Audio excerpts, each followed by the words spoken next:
All right, hello everyone. Welcome to MHS's production of William Shakespeare's A Midsummer Night's Dream. We are extremely grateful that you are all here with us tonight. Before we begin the show, I do have a few very brief announcements. At this time, if you could kindly silence any cellular devices or any other electronic that might make a beeping, chirping, or other noise that could potentially be distracting to our actors and everybody here in the house with us tonight. Please take note that there are exits on this side and this side of the stage. In the event of an emergency, both of those will get you out of the building. During intermission, which there will be a 15-minute intermission about halfway through the show, you will be able to use this exit here and go up to the cafeteria area where there are bathrooms if you need to use those. There will also be concessions being sold just outside the doors over here as well. Unfortunately, this area will be off limits during intermission. This is where our actors are staging, and we kind of want to let them have that space. Sorry, I've got a list of things here. We would like to extend a thank you to every parent, friend, adult, and otherwise in this room with us tonight who has helped these kids get to this point. Putting on a performance is a several months long, occasionally emotionally taxing, physically taxing process and financially taxing process, and we deeply appreciate all of the contributions everyone has made to helping us get to this point. So thank you so much if you have had any hand at all in helping any of these wonderful kids get to this point. The last thing I wanted to talk about before we begin is the MHS Foundation is doing a fundraiser for our theater at Morgantown High School. We are exceedingly close to our goal. We are very hopeful that by, I believe January is when they think they can, but we are extremely hopeful that we can get the money to start rebuilding the MHS auditorium. Once completed, it will be a gorgeous space for our students to be able to build sets and perform at their home school. It will greatly enhance all of the productions we can do there, and it will allow every other group that uses the auditorium like our band and our choir, to also have a space to perform. So any and all contributions you might be able to make to the MHS Foundation to reach that goal would be deeply appreciated. All right, the last thing I wanted to say is that this is a comedy, so please feel free to laugh at the jokes. They are supposed to be funny. You are more than welcome to enjoy them. So please enjoy the show, please have a great time, and thank you so much for coming.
Shall behold the night of our solemnity.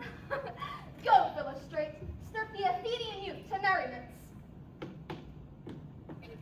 Hippolyta, I wound thee with my sword, and won thy love, doing thee injuries. But I will wed thee in another key, with pomp, with triumph, and with reveling.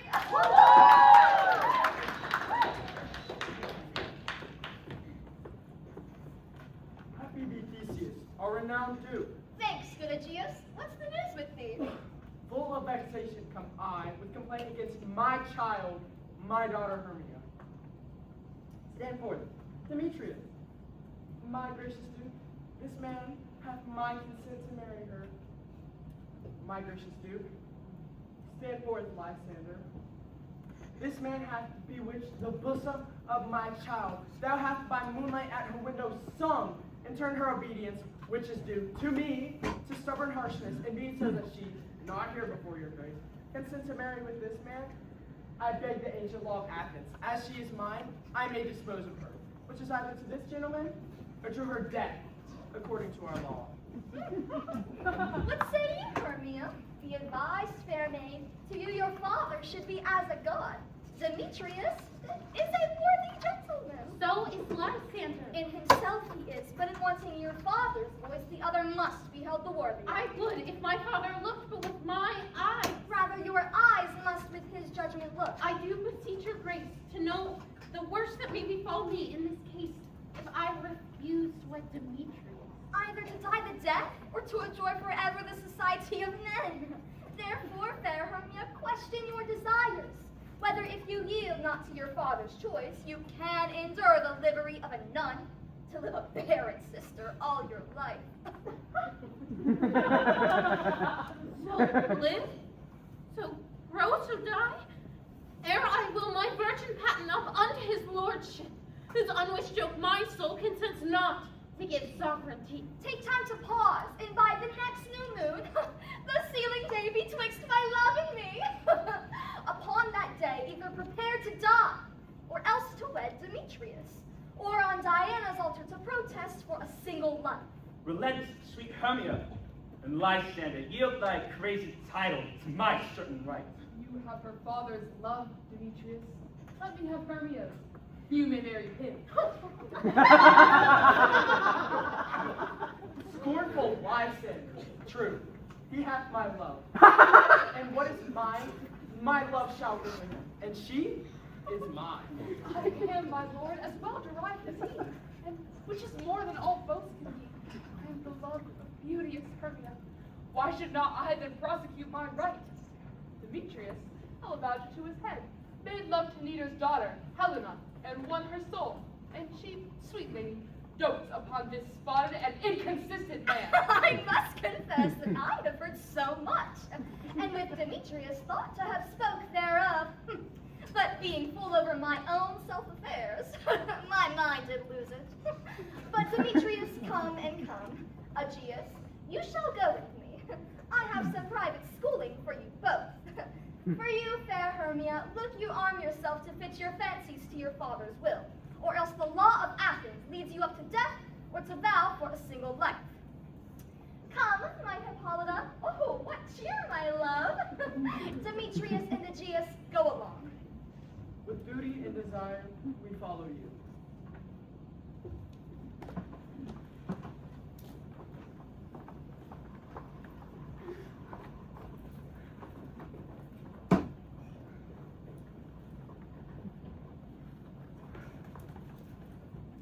How now, my love? Why is your cheek so pale? What chance the roses there do fade so fast? Belike for want of rain which I could well from the tempest of mine eye.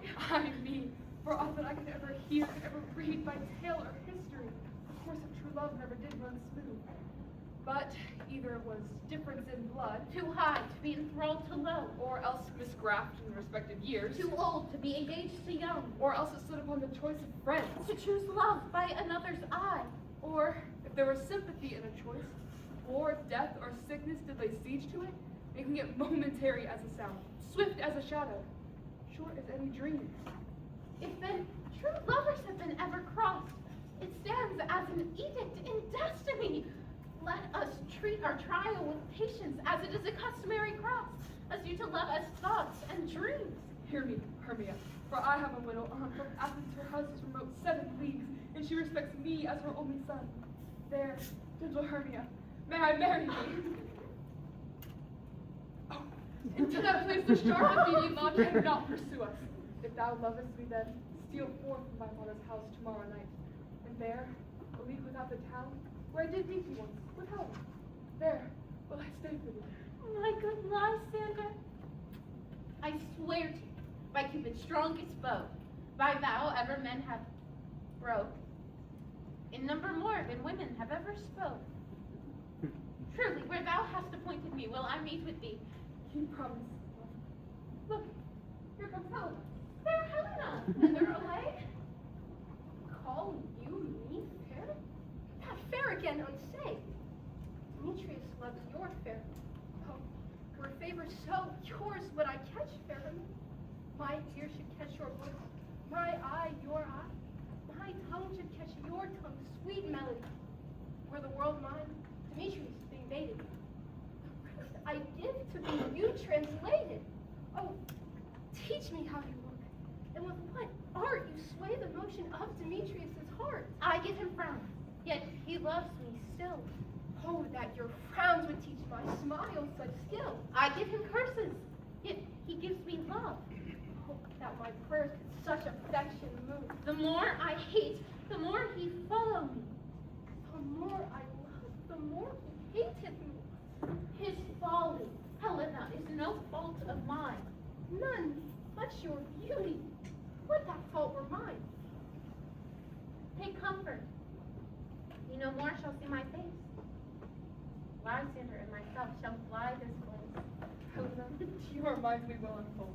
Tomorrow night, when Phoebe doth behold her silver visage in the watered glass, decking with liquid pearls of weighted grass, a time when lovers fly fast and conceal, your Athens gates have we devised to steal. And in the wood where often you and I, upon faint primrose beds were wont to lie, emptying our bosoms of their counsel sweet, there me and my Lysander shall meet. Lysander, keep word. We must starve our sight from lovers' true food of tomorrow. Farewell, my Hermia. Helena, adieu. As you want him, Demetrius so unto. How happy some over another can be. Through Athens I am thought as fair as she. But what of that? Demetrius thinks not so. Love looks not with the eyes, but with the mind, and therefore is winged Cupid painted blind. Nor hath love's mind of any judgment taste, wings and no eyes figure unheedy haste, and therefore is love said to be a child, because in choice he is so oft beguiled. For ere Demetrius looked on Hermia's eyes, he hailed down oaths that he was only mine.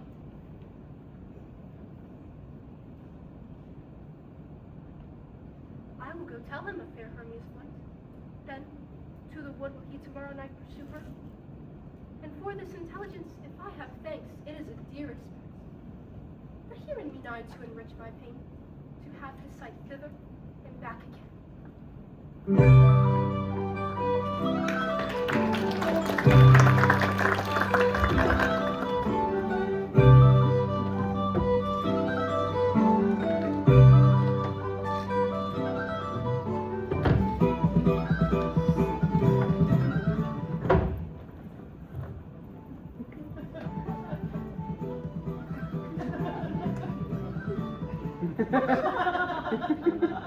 Is all our company here? You were best to call them, generally, man by man, according to the script. Here is the scroll of every man's name, which is thought fit to all Athens to play in our interlude before the Duke and the Duchess on his wedding day at night. First, good Peter Quince, say what the play is. Mary, our play is the most lamentable comedy and most cruel death of Pyramus and Disney. Ah, a very good one, I assure you. And merry. Now, good Peter Quince, call forth your actors by the scroll. Masters, spread yourselves.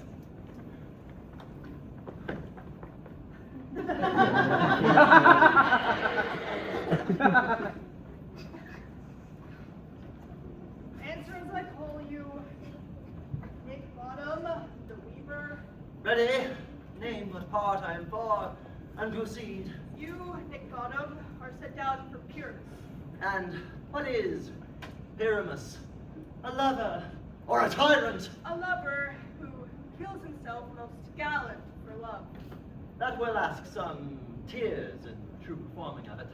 If I am to do it, let the audience look to their eyes. I will move storms.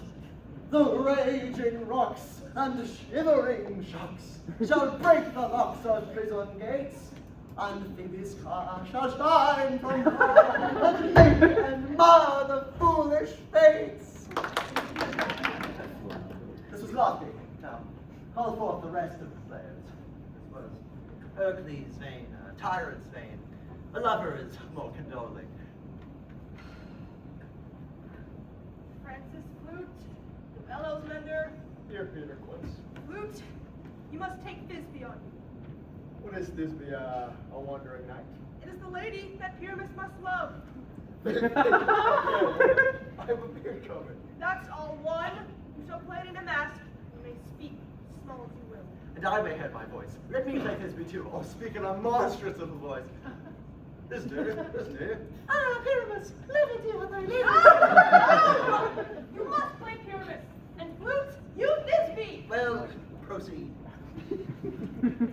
Stop it, Starveling. Taylor. Here, Peter Quince.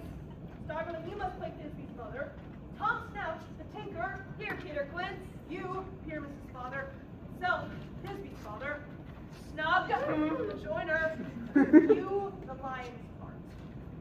And I hope here's a play fitted. Have you the lion's harvard yet? But pray you, if it be, let it be my own small study. You may do it extempore, for there's nothing boring. Let me play the lion too. I will roar so that I may make the Duke say, "Let him roar again!" And you speak too terribly. You would frighten the Duchess and the ladies that they would shriek, and that would be enough to hang us all. That would hang us. Everybody's I grant you, friends, that if we were to frighten the ladies out of their wits, they would have no more discretion but to hang us. But I will aggravate my voice, so that I will roar you as softly as any sucking dove. I will roar you as twere any nightingale. Roar! You can play no part but Pyramus! For Pyramus is the most lovely, gentleman-like man, therefore you must needs play Pyramus. Well, I will undertake it. Masters, here are your parts, and I request you to combat by tomorrow morning, and meet me at the Palace Wood, a mile about the town, by moonlight. There you will rehearse. There we will meet, and we may rehearse most obscenely and courageously. At the Duke's Oak we meet. Enough. Hold or cut those strings.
Over hill, over dale, through a bush, through a briar, over park, over pale, through a flood, through a fire.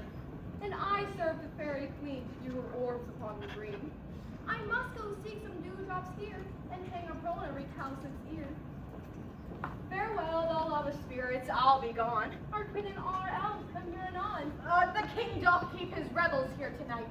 Take heed the queen come not within his sight. For Oberon is passing fell in wrath, because she as her attendant hath a lovely boy, stolen from a foreign king. She never had so sweet a changeling, and jealous Oberon would have the child, knight of his train, and chase the forest wild. But she perforce withholds the loved boy, crowns him with flowers, and makes him all rejoice. Now we never meet in grove or green, and fountain clear or speckled starlight sheen. But they do square, and all their elves full of fear creep into acorn cups and hide them there.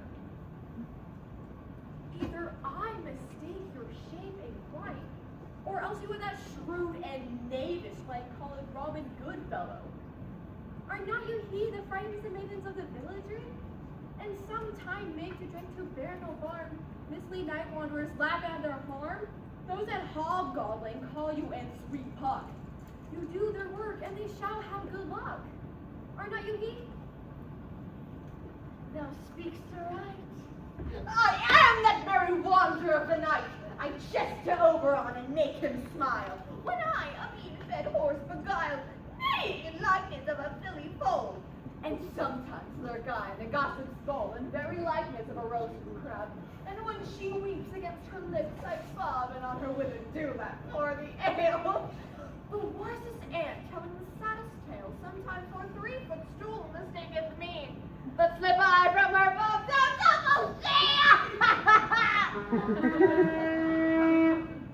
What room? Fairies. Here comes Oberon. And here my mistress. Would that he were gone!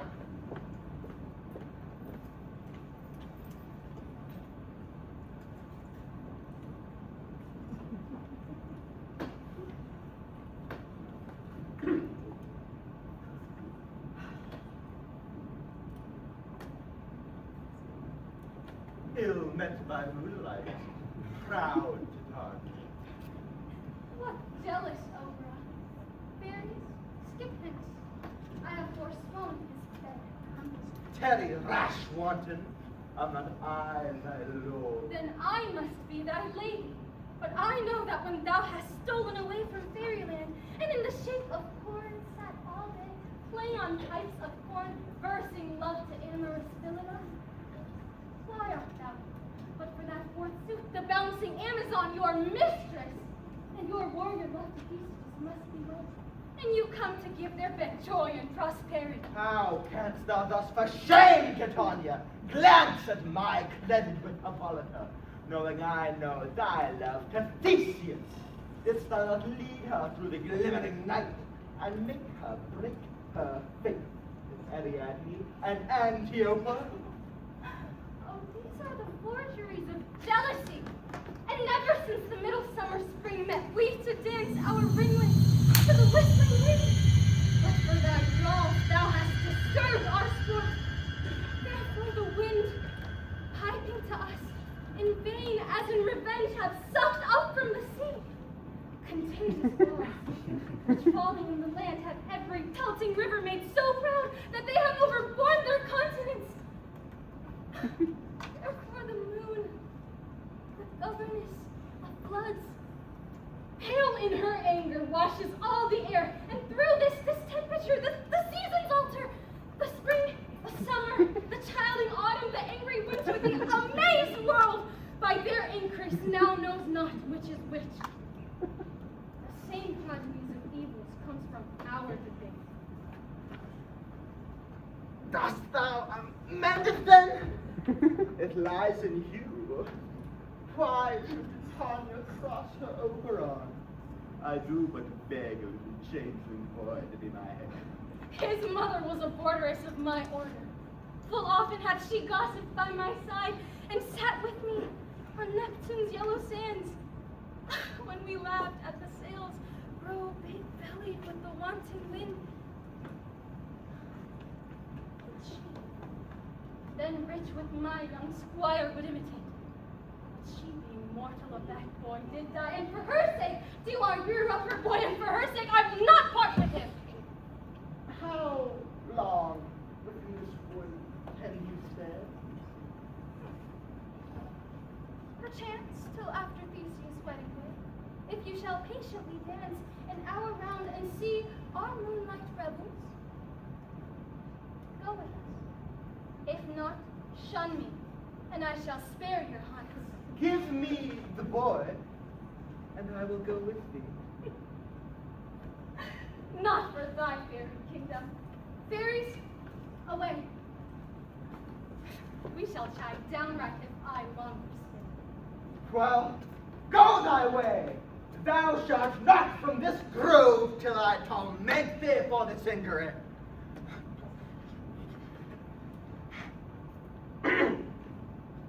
My gentle Puck, thou rememberest since once I sat upon a promontory and heard a mermaid on a dolphin's back uttering such a dulcet and harmonious breath that the rude sea grew civil at her song, and certain stars shot madly from their spheres to hear the sea maid's music. I remember. That very time I saw, but thou couldst not, gliding between the cold moon and the earth, Cupid, all armed, a certain aim he took. At a fair vestal throned by the west, he loosed his love shaft smartly from his bow, as it should pierce 100,000 hearts. But I might see young Cupid's fiery shaft, quenched in the chaste beams of the watery moon. It fell upon a little western flower, before milk white now, purple in love's wound. The maidens call it love in idleness. Fetch me that herb, the juice of yon sleeping eyelids laid, will make a man or woman madly dote upon the next live creature that the waking sees. Fetch me this flower. I'll put a girdle around the earth in 40 minutes. Oh, my boy! Having once this juice, I've watched Tanya when she is asleep, and dropped the liqueur of it in her eyes. The next thing that she waking looks upon, be it on lion, bear, or wolf, or bull, she shall pursue it with the soul of love. And ere I take this charm from off her sight, as I can take it with another herb, I'll make her render up a page to me. But who comes here? I am invisible, and I shall overhear their conference. I love thee not, therefore pursue me not. Where is Lysander and fair Hermia? The one I'll slay, the other slay me. Thou toldst me they were stolen unto this wood, and yet here am I, and woed within this wood, all because I cannot meet my Hermia. Hence, get thee gone, and follow me no longer. You try me, you hard-hearted Adam. But can you draw not iron? My heart is true as steel. Leave you your power to draw, and I shall have no power to follow you. Do I entice? I speak you fair, or do I not, in plainest truth, tell you that I do not, nor I cannot love you? Even for that do I love you the more. And Demetrius, I am your Spaniard. Spurn me, strike me, neglect me, only give me leave, unworthy as I am to follow you. What worser place can I beg in your love? And yet, a place of high respect for me, and to be used as you use your dog. Ruff, ruff. Do not tempt too much for me to my spirit, for I am sick when I look upon thee. I am sick when I look not on you. You do impeach your modesty too much to leave the city and commit yourself into the arms of one who loves you not. Your virtue is my privilege, for that it is not night when I do see your face. I will run from thee, hide me in the brakes, and leave thee to the mercy of wild beasts. Wild and hath not such a heart as you. Run when you will, the story shall be changed. Apollo flies and nothing holds the chase. I will not stay thy questions. Let me go. But if thou choosest to follow me, do not believe that I will do thee but mischief in the wood. In the town, the temple, the field, you do me mischief. But your wrongs do set a scandal on my sex. Women cannot fight for love as men may do. We were not made to woo, and were made to be wooed.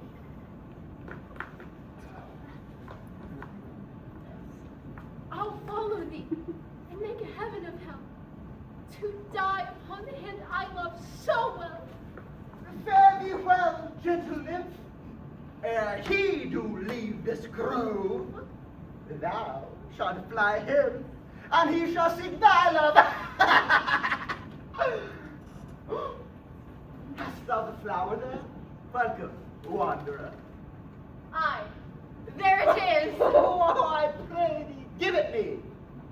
I know a bank where the wild tide blows, where oxlips and the nodding vine grows. There sleeps Titania sometime of the night, lulled by these flowers with the dances and the light.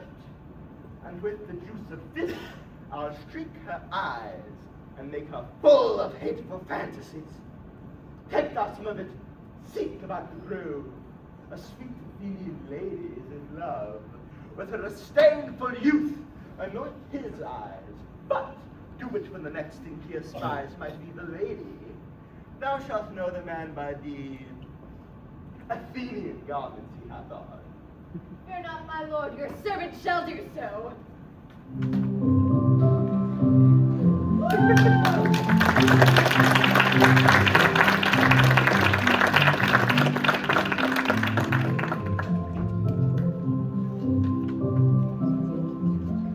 Come now, Arundel, in a fairy song.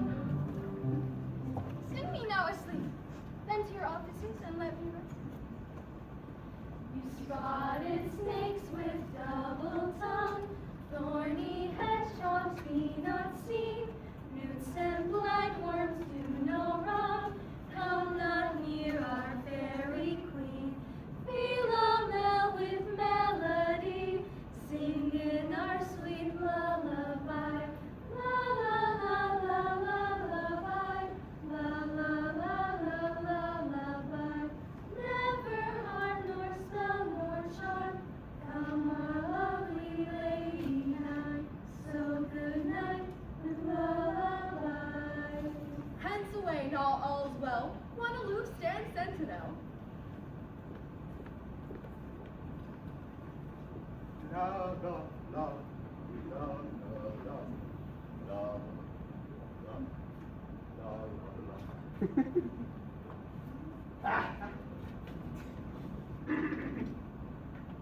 What thou seest when thou dost wake, do it for thy true love's sake.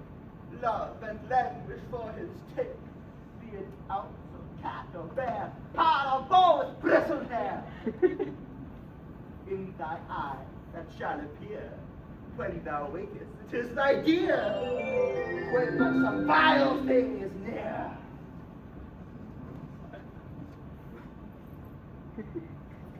Fair love, we faint with wandering in the wood, and to speak true, I have forgot our way. Well, rest us, Hermia, if you think it good, and tarry for the comfort of the day. Be it so, Lysander. Find you out a bed, for I upon the Sphinx shall rest my head. One turf shall serve as pillow for us both. One hand, one heart, two bosoms, and one trunk. Nay, good Lysander. Do not lie so near, lie further off it. Oh, take the sense sweet of my innocence. Love takes the meaning in love's conference. I mean that my heart unto yours is knit. But with one heart, we can make of it. And by your side, no bedroom me deny. But I am so Hermia. I do not lie.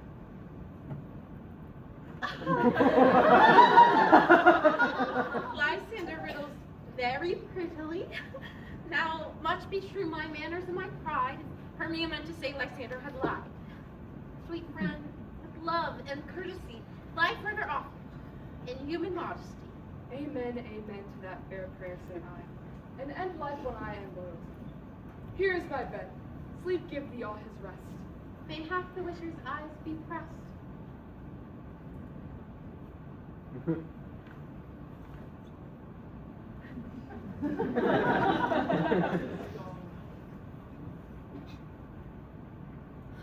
the forest have I gone, when Athenian found I none. On whose eyes might I approve this flower's force in stirring love? Right in silence. Who is there? Weeds of Athens he doth wear. This is he, my master said, despise the Athenian maid. And here, the maiden, sleeping sound on the dank, dirty ground. Pretty soul, she durst not lie near this lack love, this kill courtesy. Pooh! Churl upon thy eyes, I throw all the power this charm doth owe. When thou wakest, let love forbid, sleep his seat on thy eyelid. So awake when I am gone, for I must now to Oberon. Stay, wilt thou kill me, sweet Demetrius? I charge thee hence! Do not harm me thus. Wilt thou startle me? on thy peril. I alone will go. I am out of breath in this fond chase. The more my prayers, the lesser is my grace.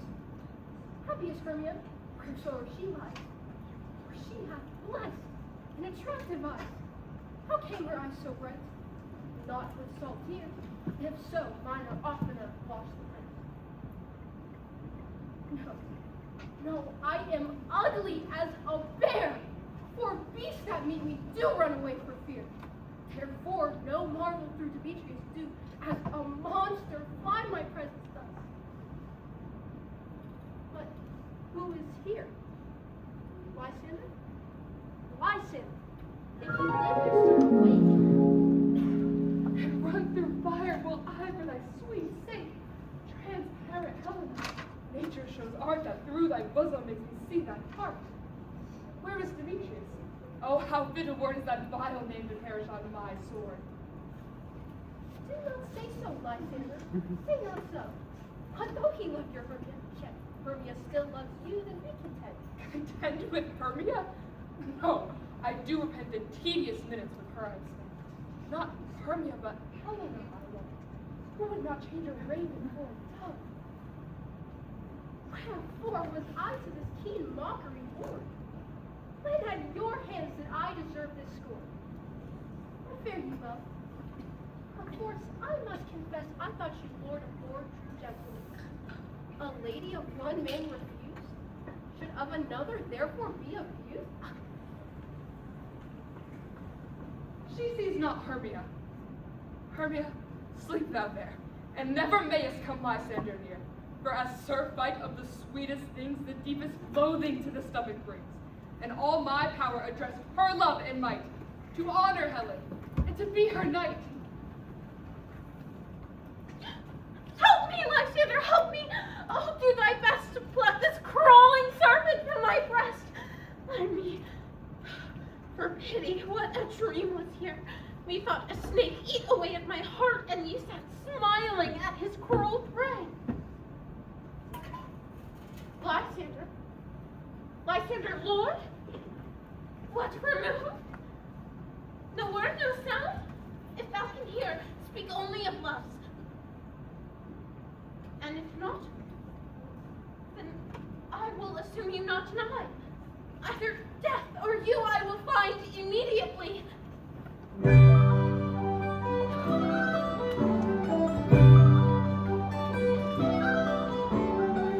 Are we all met? And here is a marvelous, convenient place for our rehearsal. Peter Quince. What sayest thou, holy Ivana? There are things in this comedy of Pyramus and Thisbe that will never please. First, Pyramus must draw a sword and kill himself, which the ladies cannot abide. How answer you that? By your lady can a hairless meter. I believe he must have killing out when all is done. Not a whit. I have a device to make all well. Write me a prologue. And that the prologue seems to say, we will do no harm with our swords, and that Pyramus is not killed indeed. And for the more better assurance, let it state that Pyramus is not Pyramus, but Bottom the Weaver. This will put them out of fear. Well, you have such a prologue. Will not the ladies be afeard of the lion? I fear it, I promise you. Masters, we ought to consider it ourselves to bring in, God shield us, a lion among ladies. Is a most dreadful thing. There is not a more fearful wild fowl than your lion living. We ought to look to it. Therefore, another prologue must tell that he is not a lion. Nay, you must name his name, and half his face must be seen through the lion's neck. And he must say something or other to the effect of, ladies, or fair ladies. If you think I come to there as a lion, it were a pity on my life. No, I am no such thing. I am a man as other men are. And let him name his name and tell them plainly that he is Snug the Joiner. Well, it shall be so, but there's two hard things. That is, to bring the moonlight to the chamber, for your business is being eaten by moonlight. Balcony shine that night before our play? A calendar. look to the almanac and find out moonshine. Find out moonshine. Yes, it's gone, shine, right? Well, we may leave a great casement of the chamber window where we play open, and the moon may shine in at the casement. Aye, or else one must come in with a bush of thorns and a lanthorn, and say he comes to disfigure what upset the person of moonshine. Then there is another thing. We must have a wall in the chamber, for Pyramus Thisbe says the story did talk the whole wall. You could never bring in a wall. What say you, Autumn? Some man or other must present wall, and let him have some plaster about him to signify wall. Let him hold his fingers thus, and through that cranny shall Pyramus and Thisbe whisper. That may be, then all is well. Come, sit down, every mother's son, and rehearse your parts. Pyramus, you begin. When you have spoken your speech, enter into that break, and sell everyone according to his cue. What have been homespuns have been swaggering here so close to the cradle of the fairy queen? Oh, what a play toward! I'll be an amateur, an actor too if I see cause. Speak, Pyramus. Thisbe, stand forth. Thisbe! Flowers of odious savors. Odors. Odors, savors sweet, so hath thy breath, my dearest Thisbe dear. But hark, a voice, stay thou, but here a while, and by I will to thee appear.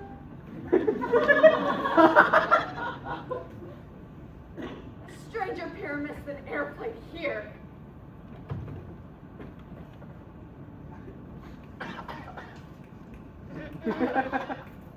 Must I speak now?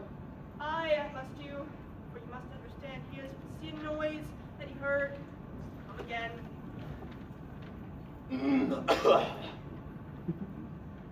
Most radiant Pyramus!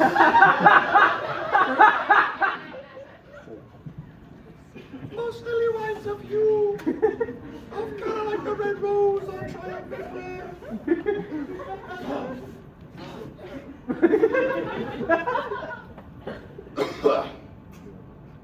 Most briskly driven living, most lovely you, as true as horse, and yet would never tire. Meet thee, Pyramus, at Ninny's tomb. Ninus is two, man. You must not speak that part yet, but you answer to Pyramus. You speak your part all at once, cues and all. Your cue is past. Is never tire. Oh. As true as horse, and yet would never tire. If I were fair at Thisbe, I would know.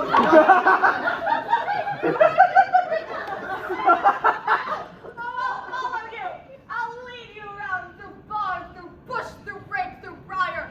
Sometime a horse I'll be, sometime a hound, a hog, sometime a headless bear, sometime a fire. And neigh, bark, roar, and grunt and roar like horse, hound, hog, bear, fire at every turn. Why do they run away? This is to affright me. What do I see on thee? What do you see? You see an ass head of your own, do you? Bless thee, thou art translated. I see their knavery. This is to make an ass of me, to frighten me. I will not stir from this place, do what they can. And I will walk up and down here, and I will sing, so that they shall hear I am not afraid. The owls so dark, so black of hue, orange bill, also with his nose so too, the red. Angel, awakes me from my flowery bed. Finch, the sparrow, and the lark, the flames on local grey, whose note full many a man I doth mark. pray thee, gentle mortal, sing again. My ear is much enamored to thy note. So is mine eye enthralled to thy shape. Force the force doth move me. On the first view, to say, to swear I love thee. Methinks, mistress, you have little reason for that. And yet, to say the truth, reason and love keep little company together always. Thou art as wise as thou art beautiful. Not so, neither. But if I have wit enough to get out of this wood, I have enough to serve mine return. Out of this wood do not desire to go. Thou shalt remain here whether thou wilt or no. I am a spirit of no common rate. The summer still doth tend upon my state, and I do love thee. Therefore, go we. I'll give thee fairy sets and nothing. Peas blossom, cobweb, moth, mustard seed. Ready? And I. Where shall we go? Be kind and courteous to this gentleman. Hop in his walks and gambol in his eyes. Not to him else, and do him courtesies. Hail, mortal. Hail. Hail. I cry your worship's mercy heartily. I beseech your worship's name. Cobweb. Good master Cobweb, I shall deserve your acquaintance. Your name, good sir. Peas blossom. Pray you commend me to Mistress Squash, your mother, and to Master Peas Cod, your father. I shall desire you more acquaintance as well, good Master Peas Blossom. Your name, honest gentleman. Mustard seed. Good Master Mustard Seed, I know your patience well. Your kindred hath made mine eye water here now. I shall desire you more acquaintance as well, good Master Mustard Seed. Come, wait upon him. Lead him to my valley. The moon, methinks, looks with a watery eye. And when she weeps,